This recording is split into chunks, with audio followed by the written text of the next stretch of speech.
Halo guys, oke. Jadi hari ini kita bakal interview sama dua gadis anak FK ini. Jadi yang pakai jilbab ini asalnya dari Bandung dan yang di bawah ini asalnya dari Makassar. Nah, sebelum kita interview lebih lanjut, saya persilakan untuk mereka memperkenalkan diri dulu ya. Dan mereka dari SMA mana tentunya. Silahkan para Miftah. Halo guys, sebelumnya nama gue Farah Miftah Irzal. Gue sekarang kuliah di FK Unhas. Tahun masuknya 2019, SMA-nya dari SMA Plus Mutahari Bandung. Tapi kalau buat SMA sendiri, gue lulus tahun 2018. Jadi gue ada gap year 1 tahun. Oke, kalau yang di bawah? Halo semua, namaku Keisha Putri Patimang dari SMA Negeri 5 Makassar. Tahun lulusnya 2019. Sekarang lagi menempuh pendidikan di Fakultas Kedokteran Universitas Hasanuddin angkatan 2019. Oke, jadi kalau saya guys, nama saya Imam Adrian Rahman. Tentunya kalau kalian udah lihat video di atas ini tentang saya berasal dari SMA Negeri 2 Makassar dan tahun lulus 2019, sama seperti Keisha. Nah, kenapa kami hari ini Zoom atau sharing? Karena ada hal yang menarik saya ingin sampaikan bersama teman-teman saya tentang bagaimana kami bisa sampai FK dari 3 jalur berbeda tentunya. Saya sendiri jalur SN kalau sudah nonton videonya, dan teman saya ada yang dari jalur SD dan ada yang dari jalur mandiri.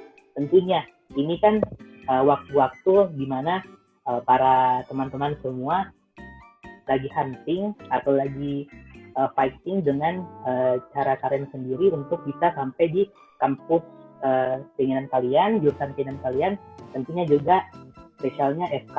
Nah, untuk para Miftah nih, yang asalnya dari Bandung, bagaimana sih perjuangannya yang sempat gap year dan katanya sempat muntah ya di ruang tadika? Iya, jadi perjuangan masuk FK ya. Jadi sebenarnya kan masih banyak kayak biasanya anak SMA bingung tuh dia mau lanjut kemana setelah SMA kan, jurusannya gitu.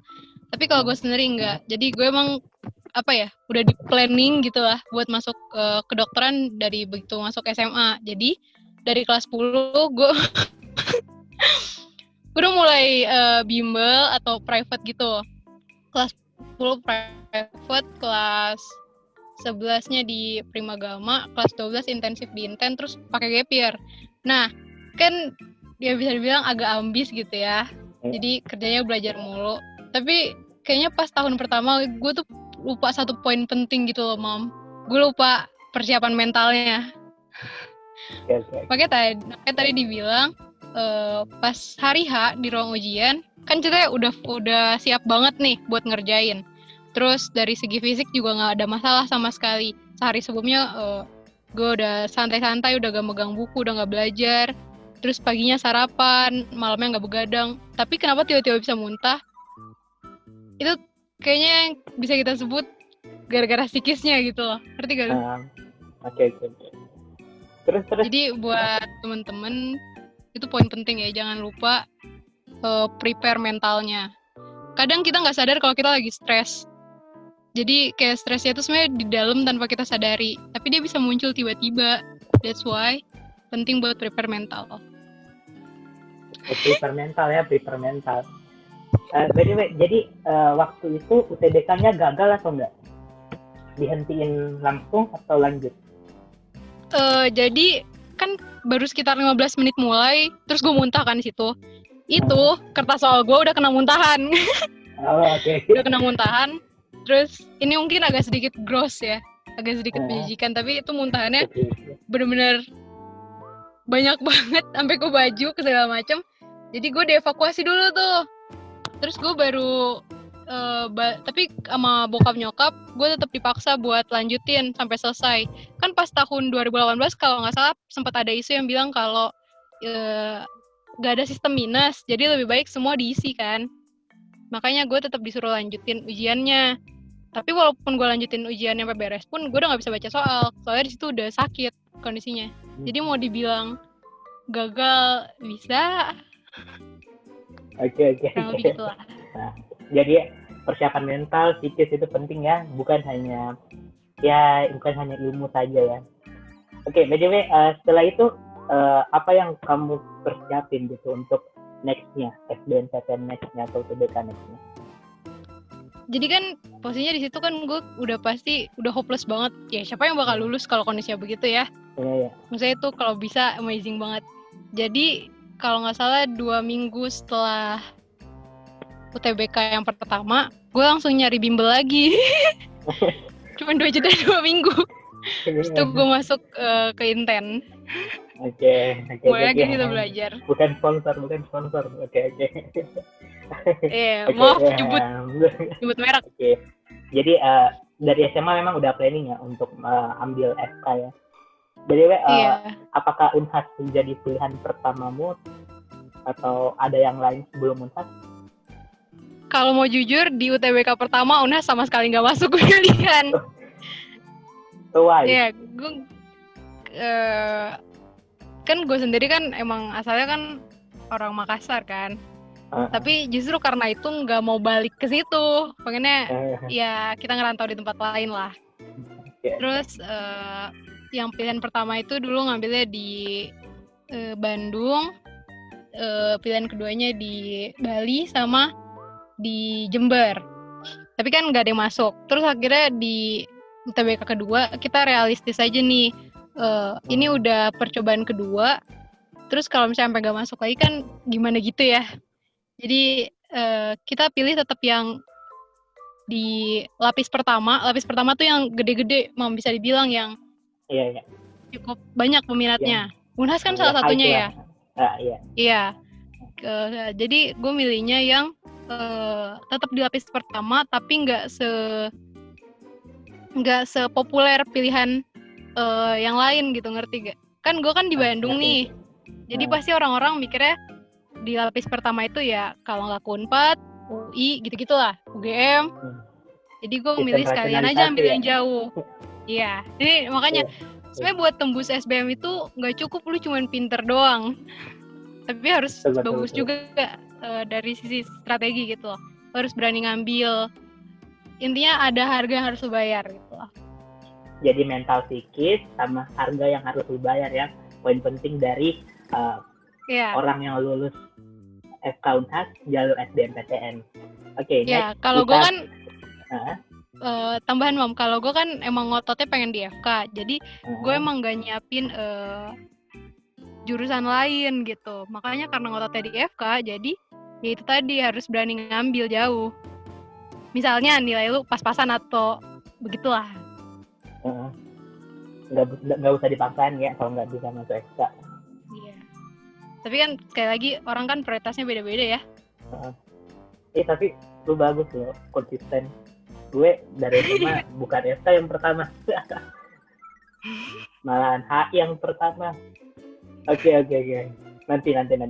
Jadi kita next dulu bagaimana perjuangan teman saya yang anak mandiri bisa sampai lulus di FK. Kan lebih banyak ya daun-daunnya karena bisa gagal 2 jalur dan akhirnya bisa lulus di mandiri. Oke, Evia bisa cerita?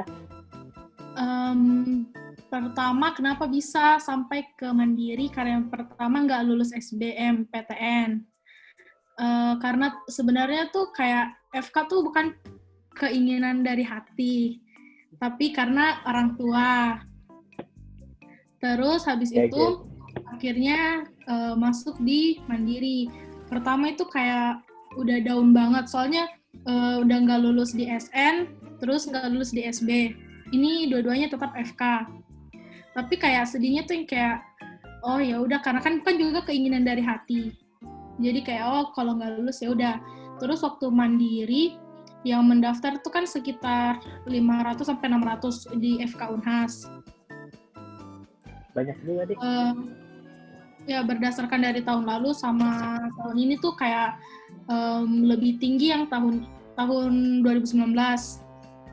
Nah, pas udah masuk kan kita kayak ada 2 tes psikotes sama wawancara.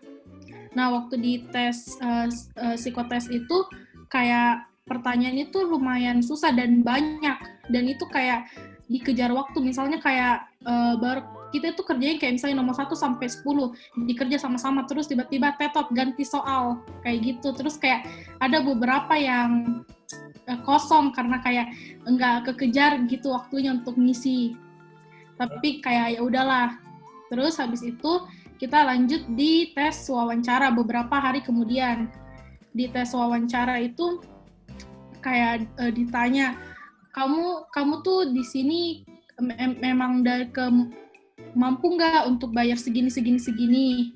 Nah di situ tuh kayak ya harus yakin kalau iya, tapi jawabannya juga bukan kayak iya saya mampu. Kenapa kamu mampu? Karena misalnya jawabannya karena orang tua saya sudah mempersiapkan tabungan buat pendidikan saya. Itu tuh kayak dinilai gitu loh, kayak jawaban-jawabannya. Terus kayak motivasi kamu untuk masuk FK Unhas itu apa? Terus kalau kamu udah masuk FK Unhas, apa yang kamu bakal berikan untuk FK gitu? Sebenarnya sih untuk dua tesnya itu lebih mudah yang wawancara. Cuman lebih kayak dak-dikduk aja, soalnya kayak langsung dokternya yang wawancara ke kita gitu. Oke. Jadi sistemnya itu masih pakai nilai UTBK atau bagaimana waktu itu? Ya, masih pakai nilai UTBK dan itu masih dinilai gitu loh. Jadi pertama untuk lolos jalur mandiri itu yang pertama nilai UTBK, terus tes psikotes, lalu wawancara. Itu 3 tes. Jadi menurut Kezia, susahan mana? SBMPTN atau jalur mandiri kalau dari segi tesnya? Kalau dari segi tesnya tetap SBMPTN karena itu ada itu kan masih dalam mencangkup nilai fisika, kimia, matematika gitu kan. Tapi kalau untuk mandiri nggak pakai tes kayak gitu, cuma pakai nilai UTBK dan psikotesnya aja. Oke, nilai UTBK sama psikotesnya catat teman-teman. Oke, next question itu buat anak rantau nih yang dari Bandung. Oke. Bagaimana cara survive di SK dan bagaimana cara survive di Makassar khususnya? Kan pasti beda ya. Kita mulai dari mana ya? Dari Makassarnya aja dulu kayaknya ya. Oke. Gue sebenarnya orang asli Makassar. Jadi mama papa juga kadang-kadang pakai logat sana. Tapi gue gede di Jakarta, sekolahnya di Bandung. Jadi begitu masuk Makassar, itu denger orang ngomong apa ya? Saya bukan kasar, mungkin apa ya? Tegas. Tapi intinya gue jadi lebih tertekan. Terus ya intinya buat teman-teman yang mau ngerantau, sebelum ke sana kayaknya bagus kalau searching dulu di sananya kayak gimana, jadi nggak kaget. Apalagi masuk perkuliahan kan harus cepet tuh adaptasinya, ya nggak? Apalagi terutama di FK yang jadwal perkuliahannya sibuk. Jadi kalau misalnya kita kuliah sambil adaptasi terus pakai baper-baper karena kehidupan sosial, itu bakal susah banget. Oke, makanya nonton YouTube saya ya untuk adaptasinya gimana. Oke, next gimana kalau adaptasi atau software di SK-nya? Yang pertama masuk di FK tuh jadwal padat, kuliahan padat. Jadi di kelas materi banyak, waktu buat pelajarinnya nggak banyak, sedikit. Jadi kalau gue juga masih belajar sekarang, tapi satu hal yang gue tahu itu kalau misalnya lagi di kelas itu maksimalin waktu gitu. Jadi kalau dosen jelasin itu usahain banget lah konsentrasi dengerin ya. Karena waktu semester awal, semester 1 itu misalnya, itu kan itu tadi masih kagetan ya, masih kaget, masih adaptasi. Jadi di kelas konsentrasi buyar, tidur, main sama temen. Nah itu biar, kenapa kita harus konsentrasi di kelas? Maksudnya itu biar pas review materinya di luar jam kuliah itu nggak makan waktu banyak dan nggak capek. Jadi lo tetap bisa bagi waktu buat istirahat. Karena kalau misalnya, karena begitu lu sakit terus gak masuk sehari, atau lu sakit dan gak bisa belajar, itu ketinggalannya pasti bakal banyak, bakal jauh. Ketinggalan 1 hari saja bisa kehilangan 4 materi. Iya, banyak banget itu. Dan itu Oke. ngejarnya repot. Repot sekali. Buat yang mau masuk FK ya siapin ya mental Iya. dan Jadi ketibannya tidurnya. manajemen waktunya Iya. perbagus lagi. Betul. Oke, bagaimana kalau buat Kiz ya? Bagaimana suffer dari SMA langsung masuk ke FK? Bagaimana adaptasinya? Adaptasinya itu pertama susah sekali karena beda sekali SMA sama kuliah, terutama di FK. Kalau untuk adaptasinya pertama itu sebenarnya kaget dengan pelajarannya perharinya, pelajarannya yang kayak, dan itu pelajarannya kan nggak bakal keulang, beda sama SMA kayak mungkin kita masih di bab satu beberapa pertemuan, kalau di sini satu materi satu hari, jadi kayak betul katanya Pak Ramifta, kalau nggak datang ke kampus sehari aja pasti kayak ketinggalannya tuh banyak banget dan nggak ada pengulangan dari dosen. Terus kesusahannya juga di materi-materinya, karena ini kayak materinya itu kayak baru semua, terutama seperti biokim dan lain-lainnya itu sangat-sangat baru ya, apalagi bagi saya. Untuk adaptasi yang perlu juga itu kita harus cari teman belajar yang bisa ngebantu kita, karena bukan berarti kita pilih-pilih teman belajar, cuma kan kalau kita yang kemampuannya segini tapi kita cari teman belajar yang sukanya main begitu kan nggak membantu, kita berdua sama-sama nggak membantu, jadi kita mencari teman yang bisa mengajak kita untuk belajar lebih giat, untuk bisa lebih mengerti. Terus adaptasinya juga itu mentalnya harus kuat, karena kayak kan kita ini ujian per 2 minggu sekali ujian, terus tuh rasanya kayak aduh baru ujian lagi, kayak capek, belum lagi kalau ada materi yang belum dipahamkan, jadi itu kita betul-betul harus kuatkan diri kita kayak kita harus bisa melakukan ujian-ujian ini supaya kita mendapat nilai yang bagus ke depannya begitu. Betul.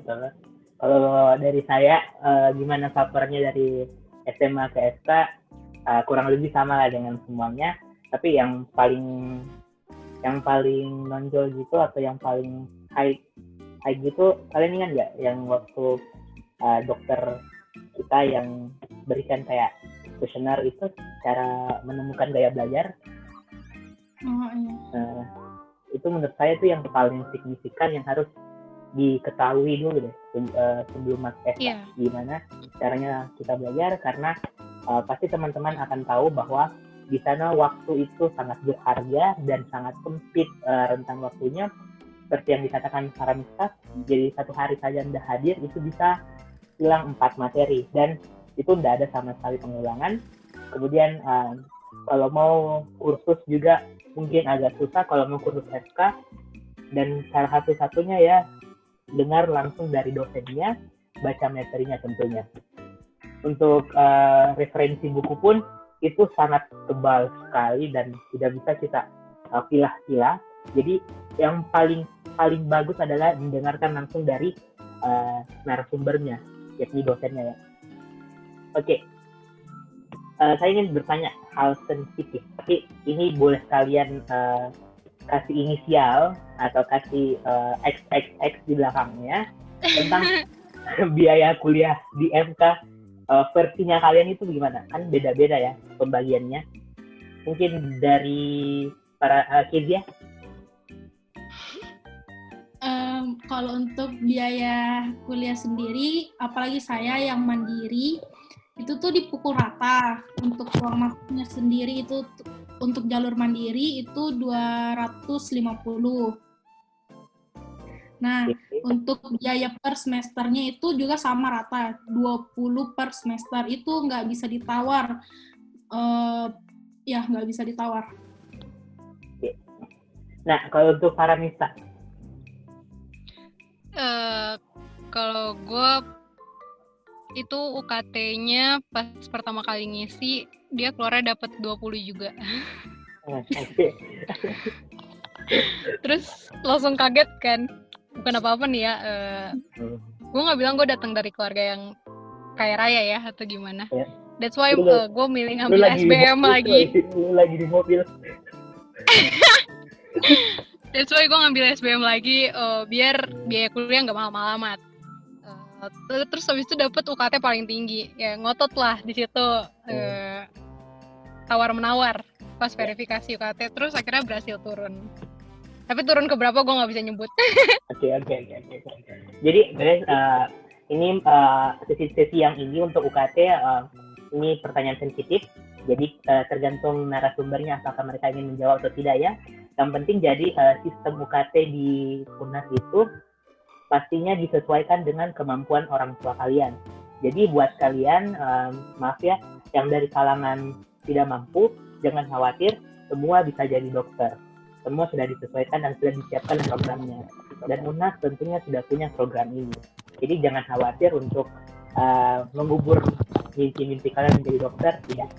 Di UNAS bisa terwujud, salah satunya di UNAS. Oke, last session.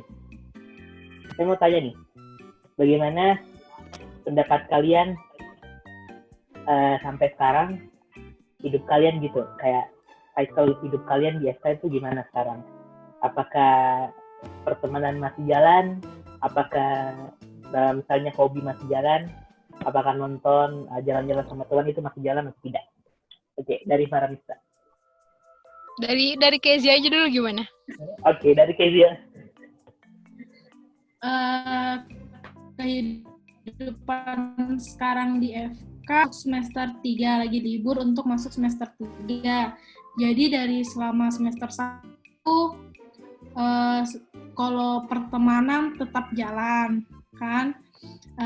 Terus yang dirasa itu sebenarnya ada suka dukanya sih, kayak sedih kadang nggak lulus ini, tapi kayak di samping itu juga ada teman-teman yang kayak ya nggak apa-apa nanti kita ajar kayak gitu. Terus pernah sih sampai kayak mental breakdown juga, cuma kayak nggak boleh lama-lama, pokoknya kayak boleh sedih kalau nggak lulus salah satu blok, tapi kayak kita harus lebih baik lagi di kedepannya. Kalau saya itu saja. Oke. Dari Faramista? Kalau gue sendiri, kalau dari sisi pertemanan tetap jalan ya. Apalagi sama teman-teman lama. Kan gue dari Bandung terus pindah ke Makassar, tapi tetap bisa main sama mereka. Sekarang kan apa sih, ada teknologi. Iya. Terus apa ya? Satu hal sih Mam yang gue pelajarin banget. Kan kalau misalnya dulu pas SMA atau sebelum-sebelumnya lah, sebelum masuk kuliah, mungkin ada orang-orang yang terbiasa selalu lulus, yang kehidupan akademiknya lancar-lancar aja. Nah, dan alhamdulillah gue salah satunya. Tapi begitu masuk FK, ketemu tuh yang namanya mentok sana sini.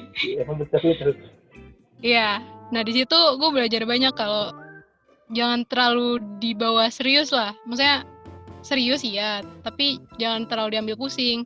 Karena kan yang namanya obstacle itu bakal selalu ada. Jadi kalau lu mentok, ya tinggal cari aja jalannya gimana. Ya, kayak Kezia bilang mungkin sempat nggak lulus beberapa kali, terus abis itu stres, dan gitulah. Misalnya lu capek, istirahat boleh, berhenti jangan. Bawahan. Iya, Oke, istirahat boleh, berhenti jangan. Terakhir kali, kata-kata buat teman-teman yang lagi berjuang UTBK untuk sampai FK atau jurusan dan kampus yang mereka inginkan. Oke, dari Faramista. Kalau dari gue, UTBK tuh bukan segalanya deh. Maksudnya, lu udah tahu tujuan lu kemana, misalnya ke FK. Tapi kan buat mencapai tujuan itu ada banyak jalan. Lu bisa UTBK lagi misalnya nggak lulus, atau lu bisa mandiri. PTN juga sekarang bukan satu-satunya opsi kok. Banyak PTS yang udah bagus gitu. Jadi yang penting lu tahu goalnya kemana, jalannya nanti bisa disesuaiin. Nikmatin aja prosesnya. Tentu pesan yang sangat bagus. Kalau dari Kezia? Untuk adik-adik yang mau UTBK, yang pertama harus semangat, nggak boleh patah di jalan. Apalagi kalau ini kan udah hamin berapa ya untuk UTBK, terus pasti banyak yang aduh gimana ini kalau misalnya nilainya nanti kecil, jangan dulu berpikir kayak begitu. Yang penting berjuang dulu untuk kedepannya ini. Terus kalau untuk masuk FK, ya untuk stigma-stigma yang FK itu mahal atau apa, itu jangan dipikirkan. Karena setiap PTN juga itu udah ada program-program yang udah sangat bagus untuk teman-teman yang kurang mampu. Itu aja sih. Yang penting tetap semangat untuk ini kan udah Hamin berapa, jadi harus semangat, jangan dulu pikirkan hal-hal yang di belakang. Yang penting semangat untuk mengerjakan UTBK-nya dan mendapatkan yang bagus. Oke. Oh iya, Mam, mau nambahin sedikit nih mungkin ya. Ya, boleh? Boleh.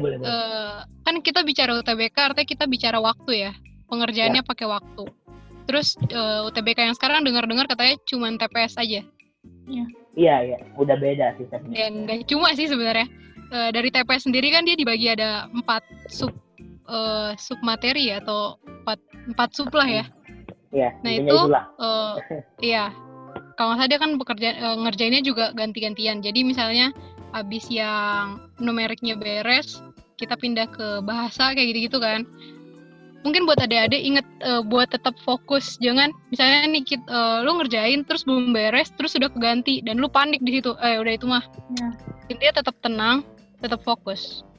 Jangan dulu libatin perasaan panik dan lain-lain, itu belakangan aja udah. Betul. Ya, saya juga mau kasih saran sedikit tentang UTBK. Saya juga walaupun lulus SN alhamdulillah, tapi dulu saya masih sering kerja soal TPS karena rentan dari pengumuman SNMPTN dan UTBK kan agak beda ya, dan UTBK sudah mulai tapi SNMPTN belum pengumuman. Okay? Jadi dulu saya sempat tetap daftar, tetap bimbel, tetap belajar. Ya, satu hal yang saya tekankan buat teman-teman itu sih konsisten. Ya, konsisten. Jadi kalau kalian harus konsisten dan punya target. Kalian harus mau kerjain berapa soal, mau tamatin berapa materi, dan tentunya juga bagaimana caranya kalian kerja soal itu. Karena setiap soal tentu pasti ada cara mudahnya dan trik-triknya, yang mana kalau kalian pakai trik itu, kalian temukan trik itu, kalian pasti dapat waktu yang lebih banyak untuk mengerjakan soal-soal yang lain tentunya. Oke. Jadi thank you buat sharing-sharingnya hari ini dari Farhanisa dan Kizia, teman kampus saya yang sangat baik hati. Thank you. Oke.